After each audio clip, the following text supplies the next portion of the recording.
السلام علیکم ورحمۃ اللہ وبرکاتہ۔ میں ہوں آپ کا ٹیچر زبیر وہاب اور آپ دیکھ رہے ہیں mentoring on screen YouTube channel. آج ہم اسلامیات میں سورہ نساء کی آیت نمبر 6 سے 10 تک پڑھیں گے۔ تو آیت نمبر 6 میں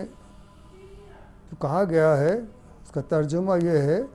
اور یتیموں کو بالغ ہونے تک کام کاج میں مصروف رکھو اور جانچتے رہو، پھر بالغ ہونے پر اگر ان میں عقل کی پختگی دیکھو تو ان کا مال ان کے حوالے کر دو، اور اس خوف سے کہ وہ بڑے ہو جائیں گے، یعنی بڑے ہو کر تم سے اپنا مال واپس لے لیں گے، اس کو فضول خرچی اور جلدی میں نہ اڑا دیں، اور جو شخص آسودہ حال ہو اس کو ایسے مال سے قطعی طور پر پرہیز کرنا چاہیے، اور جو ضرورت مند ہو وہ مناسب طور پر بقدر خدمت کچھ لے لے، اور جب ان کا مال ان کے حوالے کرنے لگو تو گواہ کر لیا کرو، اور حقیقت میں تو اللہ ہی گواہ اور حساب لینے والا کافی ہے۔ اس آیت میں یہ کہا گیا ہے، اس کا مفہوم یہ ہے، اس کی تشریح یہاں پڑھتے ہیں کہ جو نابالغ ہیں ان کے والدین وفات پا گئے اور وہ نابالغ ہیں اور ان کو وراثت میں بہت مال و متاع ہے، تو وہ ان کا جو مال ہے کچھ لوگ ہڑپ نہ کر لیں، کچھ لوگ کو ناجائز رکھ نہ لیں اپنے پاس میں،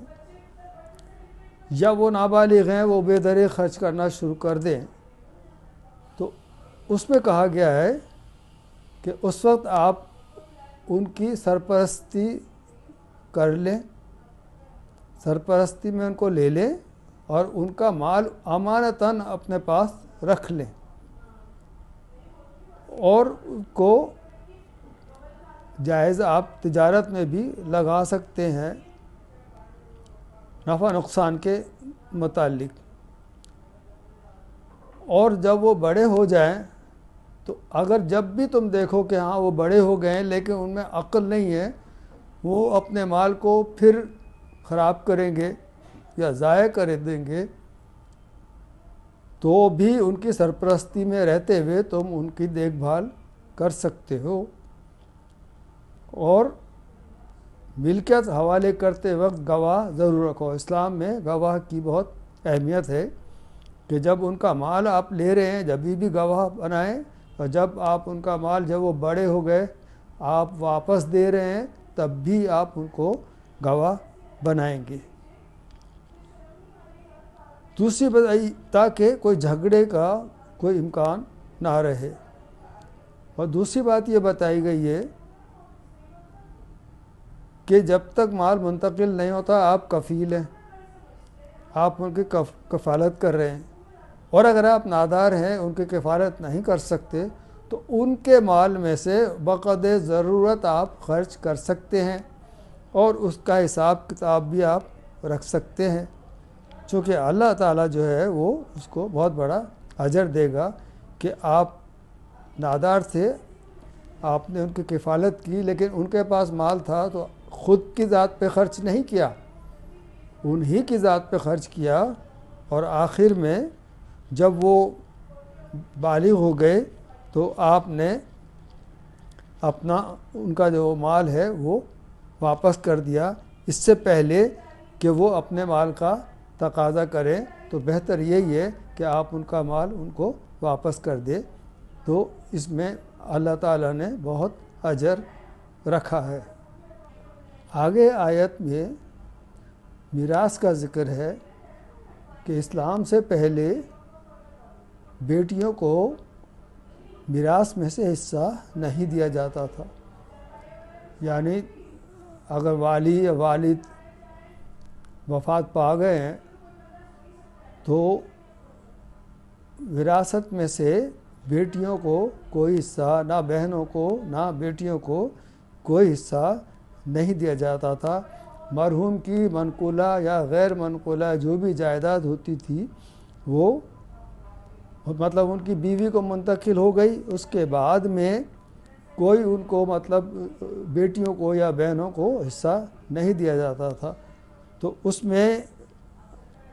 کہا گیا کہ مرحوم کی چھوڑی ہوئی تمام ملکیت منقولہ غیر ملکیہ تو وہ میراث شمار ہوگی، اور اس کے ساتھ میں ان کے ساتھ میں جتنے بھی بچے ہیں وہ میراث حاصل کریں گے۔ آگے آیتوں میں ہے کہ وہ کتنا حصہ کس قدر کس کو بہن کو دیا جائے گا یا بیٹی کو دیا جائے گا یا بیوی کو کتنا حصہ، وہ آگے آیتوں میں ہے۔ لیکن اسلام نے اس آیت میں یہ واضح کیا کہ مرحوم کی ملکیت کا منقولہ یا غیر منقولہ جائیداد کا حصہ جو ہے وہ بیٹیوں کو یا بہنوں کو دیا جائے گا۔ آگے ایک آیت میں ہے کہ اور جب میراث کی تقسیم کے وقت آگے آیت میں یہ ہے کہ اب جب آپ میراث تقسیم کر رہے ہیں تو جو حقدار نہیں ہیں وہ بھی آ جائیں، تو آپ بڑے شیریں لہجے میں بڑے ادب کے ساتھ میں آپ ان کو بھی کچھ دے دیں، تو اس میں آپ کو کچھ مضائقہ نہیں ہے اور اس کا بھی بڑا مطلب اجر ہے۔ تو شریعت میں ورثہ کو دینے کی جو ہے وہ تاکید کی گئی ہے، اور تاکید یہی ہے کہ شرعی طریقے سے جس کا جو حصہ ہے وہ اس کو دیا جائے۔ اگر نہیں دیا جائے گا تو یہ بہت بڑا وبال ہے۔ عام طور پہ ہم یہ دیکھتے ہیں کہ اگر ولی کا انتقال ہو گیا یعنی والد انتقال کر گئے تو ان کے جو ہے نا وہ وارث ہیں، وہ بیٹے ہیں، وہ اپنے پاس رکھ لیتے ہیں، بہنوں کو کوئی نہیں دیتے یا بیٹیوں کو نہیں دیتے۔ یہ سخت یہ گناہ کی بات ہے، اور اس میں جو شرعی طور پر حکم ہے اس کے اوپر عمل کرنا چاہیے۔ آگے آیت میں فرمایا گیا ہے اور ایسے لوگوں کو ڈرنا چاہیے جو ایسی حالت میں ہوں کہ اپنے بعد ننھے منھے بچے چھوڑ جائیں اور ان کو ان کی نسبت خوف ہو کہ ہمارے مرنے کے بعد ان کا کیا ہوگا، تو یہ لوگ اللہ سے ڈریں اور درست بات کہیں۔ یعنی اس کی آیت کی تشریح یہی ہے کہ بہت سے لوگ ڈرتے ہیں جو بیمار ہو گئے بہت کہ اب تو ہم چند دن کے مہمان ہیں، میرے چھوٹے بچے ہیں، اب ان کا کیا ہوگا۔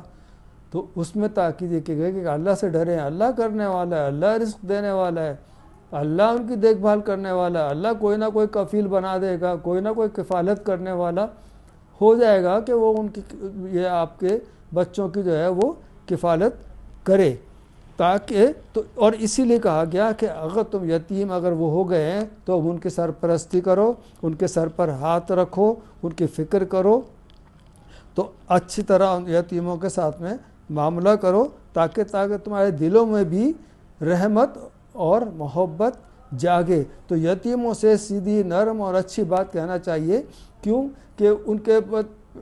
جو ہے نا کہ والد نہیں ہیں اور ان کا کوئی سرپرست نہیں ہے، تو یتیموں کے سر پر شفقت سے ہاتھ رکھنا بہت بڑا اس کا اجر ہے۔ اور